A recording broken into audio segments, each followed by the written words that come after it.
सुनहु राम कर सहज स्वभाव, जन अभिमान न राखहि काऊ। सुनहु राम कर सहज स्वभाव, जन अभिमान न राखहि काऊ। संस्कृति मूल सूल प्रद नाना, सकल शोक दायक अभिमान। ताते करही कृपा निधि दूरी, सेवक पर ममता अति भूरी। जिम शिशु तन ब्रन होई गोसाई, मात चिराव कठिन की नाई। अभिमान, अहंकार।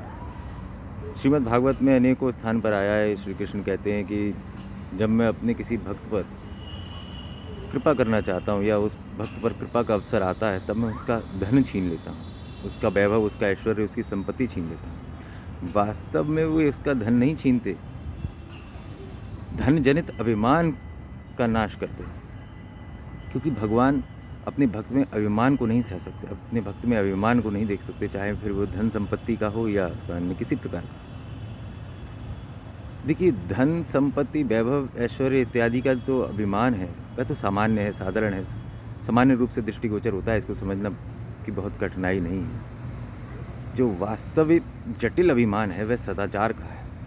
जी हाँ, सदाचार का भी।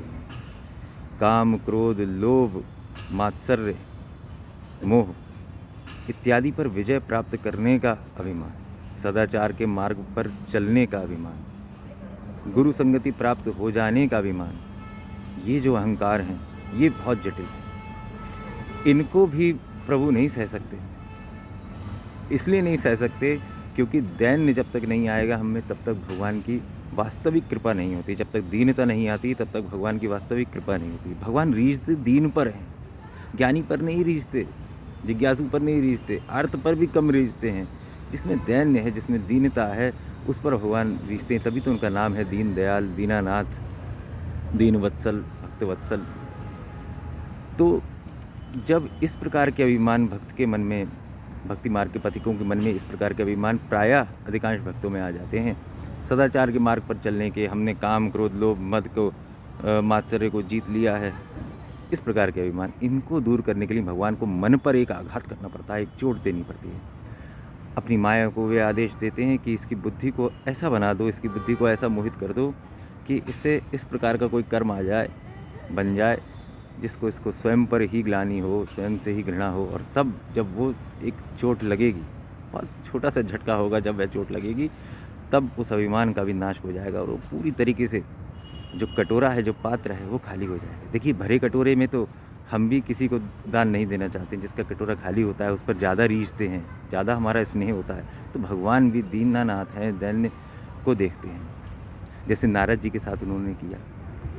नारद जी को ये अभिमान हो गया था कि उन्होंने काम को जीत लिया है, तो एक ऐसा झटका दिया, एक थोड़ी देर का कष्ट दिया, जिससे नारद जी को स्वयं आत्म अनुभव हुआ, आत्म स्वरूप का ज्ञान हुआ, भगवान के स्वरूप का ज्ञान हुआ, भगवान की माया का ज्ञान हुआ कि भगवान की माया ने तो शिव जी को भी नहीं छोड़ा, मोहिनी रूप में उनको भी काम ग्रसित कर दिया था। तो मैं क्या चीज़। इसीलिए गोस्वामी जी कह रहे हैं, जिमि शिशु तन ब्रन होई गोसाई, मात चिराव कठिन की नाई। तो रघुपति यानी श्री राम अपने भक्त में व्याप्त अभिमान को कैसे दूर करते हैं? जैसे जब शिशु के तन पे यानी बालक के तन पर कोई फोड़ा हो जाता है ना, तो माता उसको कस करके दबा देती है या उसको चीर देती है, तो शिशु को उस समय तो बहुत कष्ट होता है। लेकिन वह जानती है कि इस फोड़े का यदि उपचार नहीं किया गया, इसमें चीरा नहीं लगाया गया, तो ये आगे भयंकर कष्टकारी हो सकता है। तो बड़ी सुंदर ये चौपाइयाँ हैं, बहुत सुंदर ये प्रसंग है।